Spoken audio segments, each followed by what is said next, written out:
and I really hope that you all are doing great. And today we will start our new lesson, that is types of organization structure.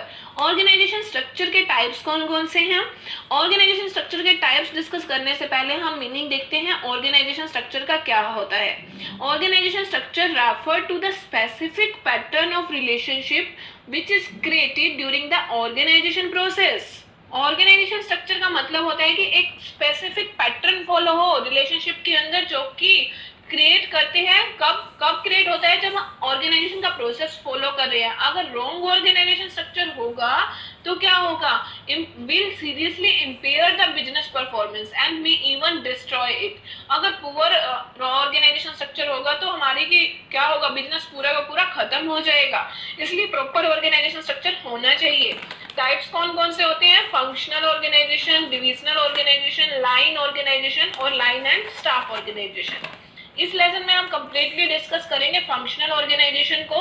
Functional organization का meaning क्या होता है? In functional organization the task of management and direction of subordinate should be divided according to the types of work involve. Okay, functional organization के अंदर जो हमारा base होता है, जो डिवाइड होता है, वर्क किसके बेस पे होता है? वर्क के बेस पे डिवाइड होता है। फंक्शनल ऑर्गेनाइजेशन में जो task of management and direction of subordinate किसके बेस पे डिवाइड होता है? टाइप्स ऑफ वर्क के अकॉर्डिंग। जितनी भी एक्टिविटी हैं अगर हम उनको ग्रुप कर देते हैं टुगेदर, जैसे कि सारे के सारे फंक्शन है, production, marketing, finance, personal etcetera are put under the charge of the different person. Okay, तो इसमें क्या होता है? जो भी स्पेशलाइजेशन होता है वो किसके अकॉर्डिंग होता है? जॉब के अकॉर्डिंग होता है। ओके, पहले आपको ध्यान रखना है फॉर्मेशन किस बेस पे होता है? On the basis of the work. And specialization किस बेस पे होता है? Specialization of the job. लेकिन डिविजनल स्ट्रक्चर में क्या होता है? On the basis of product and specialization of the product. Functional में हम सारी वर्क की बात करते हैं, लेकिन डिविजनल में हम सारी किसकी बात करेंगे? प्रोडक्ट्स की। जो फंक्शनल ऑर्गेनाइजेशन है वो किसने डेवलप किया है? एफ.डब्ल्यू. टेलर ने, जो कि फादर हैं साइंटिफिक मैनेजमेंट के।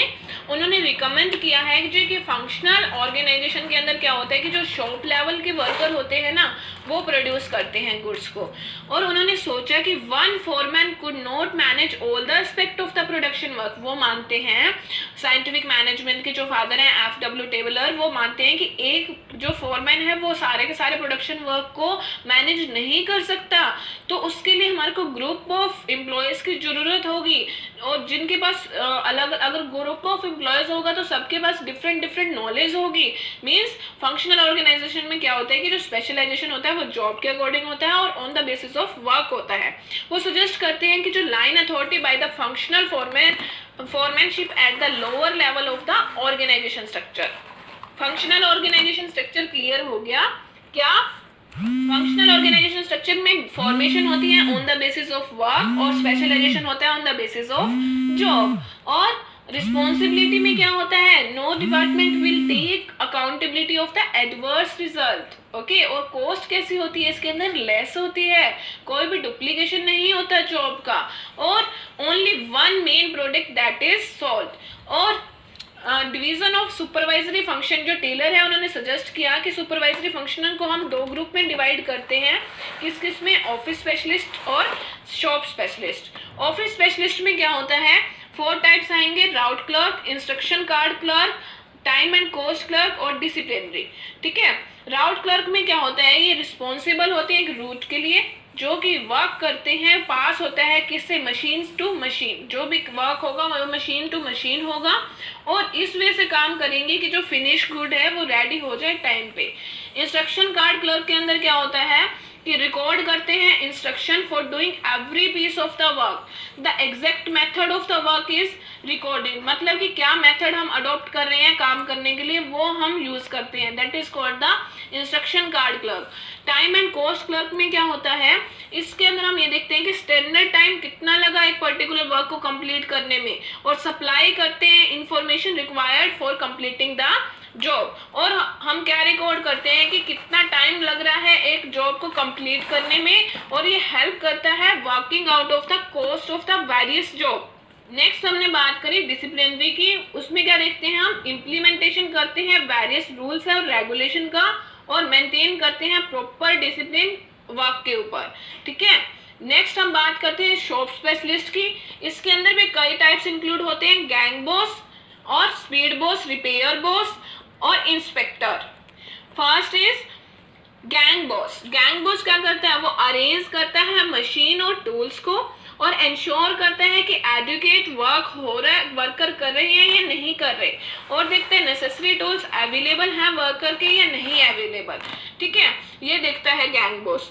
स्पीड बॉस में क्या देखते हैं, इसमें देखते हैं एक वर्क की स्पीड देखते हैं और it is his duty to ensure that work is completed at a standard time, और ये भी चेक करते हैं कि वर्क है वो स्टैंडर्ड टाइम पे कंप्लीट हो रहा है, और गाइड करते हैं वर्कर्स को कि वो प्रॉपर पेस रखें वर्क के अंदर। रिपेयर बॉस में हम क्या देखेंगे, ड्यूटी होती है रिपेयर बॉस की कि वो इंश्योर करे जो मशीन्स है या टूल्स है वो प्रॉपरली मेंटेन हो, प्रॉपरली वो हो, रिपेयर हो, और वर्कर है वो क्लीन करे अपने मशीन्स को प्रॉपरली और रेगुलरली मेंटेन करे, ठीक है। Next is inspector. इंस्पेक्टर क्या इंश्योर करता है कि work is done according to the prescribe standard and the quality, जो वर्क है वो प्रॉपर स्टैंडर्ड और क्वालिटी के अकॉर्डिंग हो रहा है ना, ये चेक करते हैं, ठीक है। अब हम देखते हैं कि एडवांटेज क्या क्या होती हैं फंक्शनल ऑर्गेनाइजेशन की। First is the specialization. इस टाइप का जो ऑर्गेनाइजेशन है मेन बेनिफिट है कि वो स्पेशलिस्ट होते हैं, जो वर्कर होते हैं अपने अपने एरिया के अंदर, और उनको नॉलेज होती है और वो जो भी काम करते हैं वो फुल एनर्जी के साथ करते हैं। नेक्स्ट एफिशिएंसी इंक्रीज होती है, क्योंकि अगर वो अपनी फील्ड में स्पेशलाइज्ड हैं तो वो इफेक्टिवली एफिशिएंटली काम करेंगे, और इससे क्या होगा, ओवरऑल एफिशिएंसी इंक्रीज होगी, और जो वर्कर है उनको गाइडेंस मिलती रहेगी एक्सपर्ट सुपरवाइजर की, और उससे क्या होगा, परफॉर्मेंस भी इंक्रीज होगी। Next scope for growth. Functional organization का वाइड स्कोप है, ठीक है, और जो एम्प्लॉयमेंट है स्पेशलिस्ट की various level of the work enable the organization to grow as per the need of the situation. Next is the flexibility. जो functional organisation है अलाउ करता है कि चेंज कर सकते हो आप ऑर्गेनाइजेशन को without disturbing the whole work. पूरा का पूरा जो स्पान ऑफ सुपरविजन है वो भी हम एडजस्ट कर सकते हैं according to the requirement. Next advantage क्या है फंक्शनल ऑर्गेनाइजेशन की, इकोनॉमी ऑफ द ऑपरेशन। जो यूज है स्पेशलिस्ट का वो हेल्प करते हैं कि वो कंट्रोल करे waste of the material, money and time, okay, और ऑप्टिमम यूज करे फैसिलिटीज का, जैसे कि office accommodation, plant and machinery etcetera. हर एक next is the better supervision. जो फंक्शनल ऑर्गेनाइजेशन है उसमें क्या होता है कि हर एक जो सुपीरियर है वो एक्सपर्ट होता है अपने एरिया के अंदर, और वो सक्सेसफुल होता है प्रॉपर प्लानिंग और एग्जीक्यूशन के लिए, यानी कि जो superior being well trained with the work and able to improve the level of the supervisor.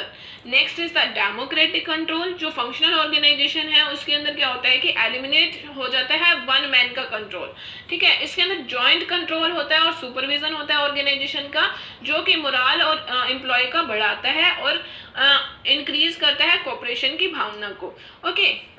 Democratic approach motivate करती है वर्कर को कि वो काम अच्छे से कर सके और सजेशन भी लेती है इम्प्रूवमेंट के लिए। नेक्स्ट इज डिसएडवांटेज क्या क्या है फंक्शनल ऑर्गेनाइजेशन की। Conflict in authority. जो प्रिंसिपल है यूनिटी ऑफ कमांड का वो क्या करता है, वायलेट करता है फंक्शनल ऑर्गेनाइजेशन को, यानी कि जो सबऑर्डिनेट है वो answerable to many bosses. Every superior consider his work important and want the work to give the priority to his assignment. तो वो हर एक बंदा चाहता है कि मेरे काम को इम्पोर्टेंस मिले, तो उससे क्या होता है कि उनके कॉन्फ्लिक्ट क्रिएट होते हैं। नेक्स्ट कोऑर्डिनेशन की कमी रहती है इसके अंदर, और रिस्पॉन्सिबिलिटी फिक्स करने में भी मुश्किल आती है, डिसीजन लेने में भी डिले हो जाता है, डिसिप्लिन नहीं रहता है इस फंक्शनल ऑर्गेनाइजेशन स्ट्रक्चर में, और ये बहुत ही एक्सपेंसिव होता है। This is meaning advantage and disadvantage of the functional organization structure. Next lesson में हम डिस्कस करेंगे डिविजनल ऑर्गेनाइजेशन स्ट्रक्चर क्या होता है। And please rate, review and share my lessons and also follow my profile. अगर आप प्रोफाइल फॉलो कर लोगे तो जैसे ही न्यू लेक्चर अपलोड होगा तो आपको नोटिफिकेशन मिल जाएगा। Thank you.